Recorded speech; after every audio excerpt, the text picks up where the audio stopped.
mana bugun hammasini oshkor aytaman.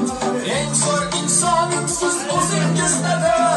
O'rganaman sizdan aql odobni, dunyodan qimmatroq boylik bor men